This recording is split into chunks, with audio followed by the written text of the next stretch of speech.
ಮೊದಲಾಗಿ ಬಂದಿರುವಂತಹ ಎಲ್ಲ ಪತ್ರಿಕಾ ಮಿತ್ರರಿಗೆ ಸ್ವಾಗತವನ್ನು ಕೊಡ್ತಾ ಇದ್ದೇನೆ. ಬಂಧುಗಳೇ, ಮಂತ್ರನಾಟ್ಯ ಕಲಾ ಗುರುಕುಲ ರಿಜಿಸ್ಟರ್ಡ್ ಉಳ್ಳಾಲ ಮಂಗಳೂರು ಇದು ಪ್ರತಿ ವರ್ಷ ಗುರುಕುಲ ಉತ್ಸವ ಅನ್ನುವಂತಹ ಒಂದು ನೃತ್ಯ ಕಾರ್ಯಕ್ರಮವನ್ನು ಏರ್ಪಡಿಸ್ತಾ ಬಂದಿದೆ. ಕಳೆದ 12 ವರ್ಷಗಳಿಂದ ಯಶಸ್ವಿ ಕಾರ್ಯಕ್ರಮಗಳನ್ನು ನೀಡ್ತಾ ಬಂದಿದ್ದು, ಇದೀಗ 13ನೇ ವರ್ಷದ ಗುರುಕುಲ ಉತ್ಸವ 2026 ತ್ರಯೋದಶ ನಾಟ್ಯ ಸಂಭ್ರಮ ಎನ್ನುವಂತಹ ಕಾರ್ಯಕ್ರಮವನ್ನು ನಡೆಸ್ತಾ ಬಂದಿದೆ. ಇದೇ ಬರುವ 17/1/2026 ಶನಿವಾರದಂದು ಶ್ರೀ ರಾಜರಾಜೇಶ್ವರಿ ಸಿದ್ಧಿವಿನಾಯಕ ಸಭಾವೇದಿಕೆ ಕುತ್ತಾರು ಇಲ್ಲಿ ನಡೆಸಲಿಕ್ಕೆ ತೀರ್ಮಾನವನ್ನು ಕೈಗೊಂಡಿದೆ. ಅಪರಾಹ್ನ 3 ಗಂಟೆಗೆ ಸರಿಯಾಗಿ ಶ್ರೀಮತಿ ಶಕೀಲಾ ಜನಾರ್ದನ್ ಗೌರವಾಧ್ಯಕ್ಷರು ಮಂತ್ರನಾಟ್ಯ ಕಲಾ ಗುರುಕುಲ ರಿಜಿಸ್ಟರ್ಡ್ ಉಳ್ಳಾಲ ಇವರಿಂದ ದೇವತಾ ಜ್ಯೋತಿ ಪ್ರಜ್ವಲನೆಯೊಂದಿಗೆ ಕಾರ್ಯಕ್ರಮ ಆರಂಭಗೊಳ್ಳಲಿಕ್ಕಿದೆ. ತದನಂತರದಲ್ಲಿ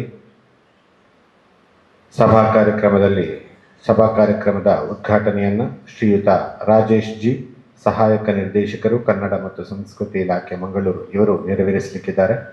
ಹಾಗೆ ಸಭಾಧ್ಯಕ್ಷತೆಯನ್ನು ಶ್ರೀ ರಾಜೇಶ್ ಅತ್ತಾವರ, ಅಧ್ಯಕ್ಷರು ಶ್ರೀ ರಾಜರಾಜೇಶ್ವರಿ ಸಿದ್ಧಿವಿನಾಯಕ ದೇವಸ್ಥಾನ ಕುತ್ತಾರು ಇವರು ವಹಿಸಲಿಕ್ಕಿದ್ದಾರೆ. ಹಾಗೆ ಗೌರವ ಉಪಸ್ಥಿತಿಯಲ್ಲಿ ಶ್ರೀಯುತ ಹರೀಶ್ ಮಾಸ್ಟರ್, ಶ್ರುತಿಲಯ ಕಲಾಕೇಂದ್ರ ಕುತ್ತಾರು, ಶ್ರೀ ಪ್ರಕಾಶ್ ಸಿಂಫೋನಿ, ಅಧ್ಯಕ್ಷರು ಕರಾವಳಿ ಕರ್ನಾಟಕ ನೃತ್ಯ ನಿರ್ದೇಶಕರ ಸಂಘ, ಹಾಗೆ ಶ್ರೀ ಪದ್ಮಪ್ರಸಾದ್ ಜೈನ್, ಉಪಾಧ್ಯಕ್ಷರು JC international school Karkala, Shri Anand K Asegoli, ನಿರ್ದೇಶಕರು ಸಹ್ಯಾದ್ರಿ ಕೋಆಪರೇಟಿವ್ ಸೊಸೈಟಿ ತೊಕ್ಕೋಟು, ಹಾಗೆ ಡಾಕ್ಟರ್ ಶ್ವೇತಾ ಶ್ರೇಯಸ್ ಮುಂತಾದ ಮಹನೀಯರು ಗೌರವ ಉಪಸ್ಥಿತಿಯನ್ನು ವಹಿಸಲಿಕ್ಕಿದ್ದಾರೆ. ತದನಂತರದಲ್ಲಿ ನಾಟ್ಯ ಮಂತ್ರ ಎನ್ನುವಂತಹ ನೃತ್ಯ ಕಾರ್ಯಕ್ರಮ ಗುರುಕುಲದ 11 ನೃತ್ಯ ತಂಡಗಳಿಂದ ಭರತನಾಟ್ಯ ಹಾಗೂ ಜಾನಪದ ನೃತ್ಯ ಪ್ರದರ್ಶನಗಳು ನಡೆಯಲಿಕ್ಕಿದೆ. ಈ ಎಲ್ಲ ಕಾರ್ಯಕ್ರಮಗಳಿಗೆ ಎಲ್ಲ ಕಲಾಭಿಮಾನಿ ಬಂಧುಗಳನ್ನು ಆತ್ಮೀಯವಾಗಿ ಮಂತ್ರನಾಟ್ಯ ಕಲಾ ಗುರುಕುಲವು ಸ್ವಾಗತಿಸ್ತಾ ಇದೆ. ಓಂ ಶ್ರೀ ಗುರುಭ್ಯೋ ನಮಃ. ಮಂತ್ರನಾಟ್ಯ ಕಲಾ ಗುರುಕುಲ ಎಂಬಂತಹ ಸಂಸ್ಥೆ 13 ವರ್ಷದ ಮುಂಚೆ ಉಳ್ಳಾಲ ಎಂಬಂತಹ ಗ್ರಾಮೀಣ ಪ್ರದೇಶದಲ್ಲಿ ಹುಟ್ಟಿಕೊಂಡಿತ್ತು. ಮುಖ್ಯವಾಗಿ ನಮ್ಮ ಉದ್ದೇಶ, ಈ ಸಂಸ್ಥೆಯ ಉದ್ದೇಶ ಏನಂದರೆ, ಮಕ್ಕಳ ಪೋಷಕರಲ್ಲಿ ಹಾಗೂ ಮಕ್ಕಳಲ್ಲಿ ಸನಾತನ ಸಂಸ್ಕೃತಿಯನ್ನು ಹಾಗೆ ಭರತನಾಟ್ಯ ಎಂಬಂತಹ ಕಲೆಯ ಅರಿವನ್ನು ಮೂಡಿಸುವಂತಹದ್ದು.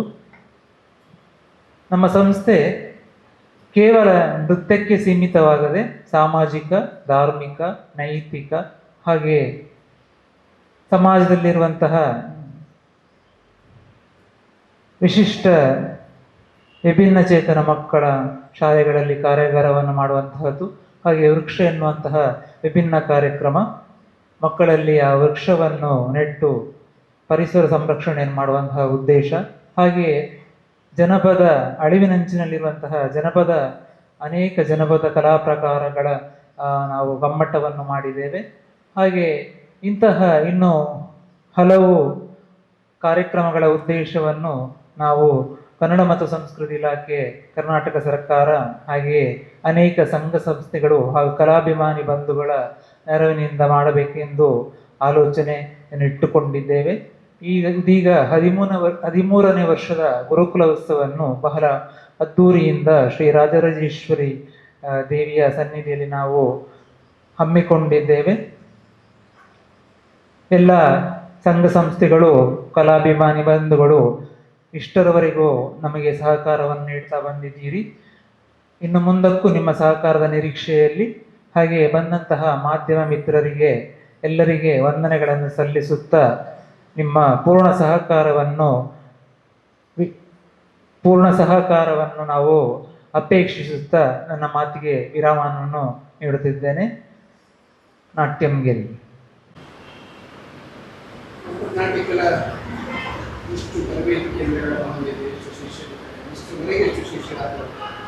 ಮಂತ್ರನಾಟ್ಯ ಕಲಾ ಗುರುಕುಲ ಮಂಗಳೂರಿನಾದ್ಯಂತ, ಅಂದರೆ ನಮ್ಮ ಪರಿಸರದಲ್ಲಿ ಉಳ್ಳಾಲ ಆಗಿರಲಿ, ಈ ಕುಂಬಳ ಏರಿಯಾ, ಹಾಗೆ ಬಗಂಬಿಲ ಪ್ರದೇಶಗಳು, ಹಾಗೆ ಮುಡಿಪು ಎಂಬಂತಹ ಜಾಗದಲ್ಲಿ, ಹಾಗೆ ದೂರದ ಮಾಣಿಲ ಕುಕ್ಕಾಜೆಯಲ್ಲಿ ಕೂಡ ಶಾಖೆಯನ್ನು ಹೊಂದಿದೆ.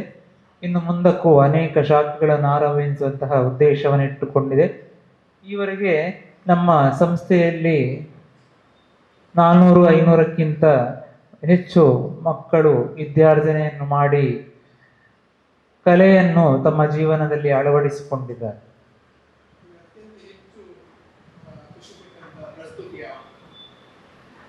ನಮಗೆ ಅತ್ಯಂತ ಹೆಚ್ಚು ಖುಷಿ ಕೊಟ್ಟಂತಹ ಪ್ರಸ್ತುತಿ ನಾವೇ ಒಂದು ವಿಭಿನ್ನ ರೀತಿಯಲ್ಲಿ ಆಲೋಚಿಸಿದಂತಹ ನಮ್ಮ ಒಂದು ಕನಸಿನ ಮಗು ಅದೀಗ ಬೆಳೆದು ದೊಡ್ಡದಾಗಿದೆ.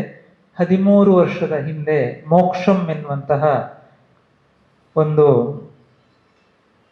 ಪ್ರಸ್ತುತಿ ಶಾಸ್ತ್ರೀಯ ನೃತ್ಯದೊಟ್ಟಿಗೆ ದೈವಿಕವಾದಂತಹ ಜನಪದ ಕಲೆಯನ್ನು ಹೇಗೆ ಅಳವಡಿಸಿಕೊಳ್ಬಹುದು, ಅದೆರಡನ್ನು ಒಟ್ಟಿಗೆ ಹೇಗೆ ಒಂದು ದಾರಿಯಲ್ಲಿ ಕೊಂಡೋಗುವ ಒಂದು ದೊಡ್ಡ ಸಾಹಸ ನಮ್ಮ ಮೇಲೆ ಇತ್ತು. ಯಾಕೆಂದರೆ ಶಾಸ್ತ್ರೀಯ ನೃತ್ಯವೇ ಬೇರೆ, ಜನಪದ ನೃತ್ಯವೇ ಬೇರೆ.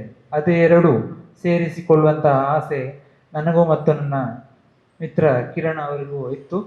ಹಾಗೆ ಭರತನಾಟ್ಯ ಮತ್ತು ಯಕ್ಷಗಾನವನ್ನು ಮೇಳೈಸಿಕೊಂಡು ನಾವು ಮೋಕ್ಷಂ ಎನ್ನುವಂತಹ ಕಾರ್ಯಕ್ರಮವನ್ನು ದೇಶದ 12 ರಾಜ್ಯಗಳಲ್ಲಿ ಕರ್ನಾಟಕ, ಶ್ರೀಲಂಕಾ, ತಮಿಳುನಾಡು, ಕೇರಳ, ಆಂಧ್ರ ಪ್ರದೇಶ, ತೆಲಂಗಾಣ, ಒಡಿಸ್ಸಾ, ದೆಹಲಿ, ಮಹಾರಾಷ್ಟ್ರ, ಪಶ್ಚಿಮ ಬಂಗಾಳ, ಗೋವಾ ಹಾಗೆ ಉತ್ತರ ಪ್ರದೇಶದಲ್ಲಿ ನಾವು ಕಾರ್ಯಕ್ರಮವನ್ನು ನೀಡಿದ್ದೇವೆ. ಹಾಗೆ ದೂರದ ಕೊಲ್ಲಿ ರಾಷ್ಟ್ರಗಳಾದ ದುಬೈ, UAEಗಳಲ್ಲಿ 1 ತಿಂಗಳ ಕಾಲ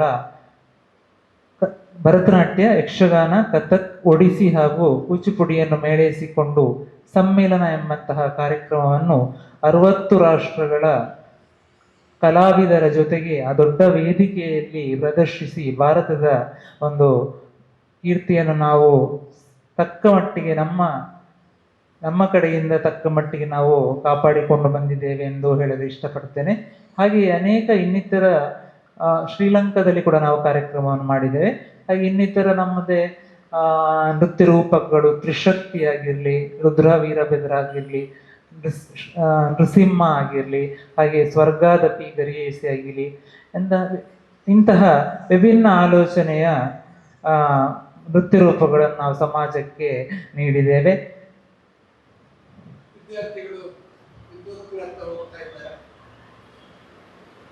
ನಮ್ಮ ಸಂಸ್ಥೆಯಲ್ಲಿ ಕರ್ನಾಟಕ ಪ್ರೌಢ ಶಿಕ್ಷಣ ಮಂಡಳಿ ನಡೆಸಿಕೊಡ್ತಿತ್ತು. ಈಗ ಗಂಗೂಬಾಯಿ ಹಾನಗಲ್ ಯೂನಿವರ್ಸಿಟಿಯಿಂದ ಭರತನಾಟ್ಯ ಪರೀಕ್ಷೆಗಳನ್ನು ಮಾಡ್ತಾ ಇದ್ದಾರೆ.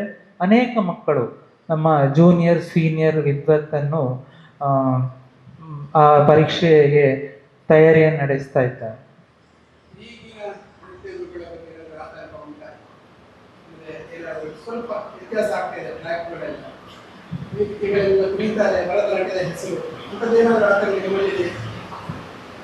ಆತಂಕ ಒಂದು ರೀತಿಯಲ್ಲಿ ಉಂಟು, ಇನ್ನೊಂದು ರೀತಿಯಲ್ಲಿ ಒಳ್ಳೆಯ ಬೆಳವಣಿಗೆ ಅಂತ ಕೂಡ ಉಂಟು. ಯಾಕೆಂದ್ರೆ ನಮ್ಮ ಕಾಲದಲ್ಲಿ, ನಾನು ಹೆಚ್ಚು ದೊಡ್ಡವನಲ್ಲ, ಒಂದು 30 ವರ್ಷದ ಮುಂಚೆ 1991 ಆ ಇಸವಿಯಲ್ಲಿ ನಾವು ನಡೆದುಕೊಂಡು ನಮ್ಮ ಗುರುಗಳ ಮನೆಗೆ ಹೋಗಿ ಪಾಠವನ್ನು ಕಲಿತಿದ್ದದ್ದು. ಹಾಗೆ ಈಗಿನ ಮಕ್ಕಳಿಗೆ ಅಂತಂದ್ರೆ ಸಮಯ, ಎಲ್ಲದಕ್ಕೂ ಸಮಯ 10 ರಿಂದ 11 ಎನ್ನುವಂತಹ ಸಮಯ. ಹಾಗೆ ಆ ಮಕ್ಕಳು ಅದಕ್ಕೆ ಸ್ಟ್ರಿಕ್ಟ್ ಆಗಿರಬೇಕು. ಬೇರೆ ಕ್ಲಾಸಸ್ ತುಂಬ ಉಂಟು, ಆ ಬರ್ಡನ್ ಅವರ ತಲೆಯ ಮೇಲೆ ಉಂಟು. ಹಾಗೆ ವೇದಿಕೆಯಲ್ಲಿ ತುಂಬ ಈಗ ಭರತನಾಟ್ಯಕ್ಕೆ ತುಂಬ ವೇದಿಕೆಗಳು ಸಿಗ್ತಿದೆ, ರಿಯಾಲಿಟಿ ಶೋಗಳಾಗ್ತಿದೆ, ಅದು ಒಳ್ಳೆಯ ಬೆಳವಣಿಗೆ. ಆದರೆ ಶಾಸ್ತ್ರೀಯ ಚೌಕಟ್ಟನ್ನು ಮೀರದೆ, ಒಂದು ಚೌಕಟ್ಟು ಅಂತ ಉಂಟು, ಬೌಂಡ್ರಿ, ಅದನ್ನು ಮೀರದೆ ಗುರುಗಳು ತಮ್ಮ ಮಕ್ಕಳಿಗೆ ಆ ಪಾಠವನ್ನು ಹೇಳಿಕೊಡಬೇಕು. ಅದರ ಜೊತೆಗೆ ಮುಖ್ಯವಾಗಿ ಪೋಷಕರು ತಮ್ಮ ಮಕ್ಕಳಿಗೆ ಮನೆಯಲ್ಲೇ ಅಂತಹ ಸಂಸ್ಕಾರಗಳನ್ನು ಕಲಿಸಿಕೊಡುವಂಥದ್ದು ಒಳ್ಳೆಯದು. ಮಕ್ಕಳು ಆ ನಿಟ್ಟಿನಲ್ಲಿ ಅದರ ಮೇಲೆ, ಈಗಿನ ಮಕ್ಕಳಲ್ಲಿ ಸ್ವಲ್ಪ ಕಾನ್ಸಂಟ್ರೇಷನ್ ಪವರ್ ಕಮ್ಮಿ ಉಂಟು. ಯಾಕೆಂದರೆ ಚಂಚಲವಾಗಿ ಇಟ್ಟುಕೊಂಡು ಬೇರೆ ಕಡೆಗೆ ಅವರ ಮನಸ್ಸನ್ನು ತಿರುಗಿಸ್ತಾ ಇದ್ದಾರೆ.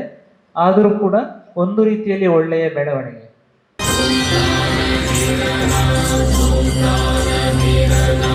Abba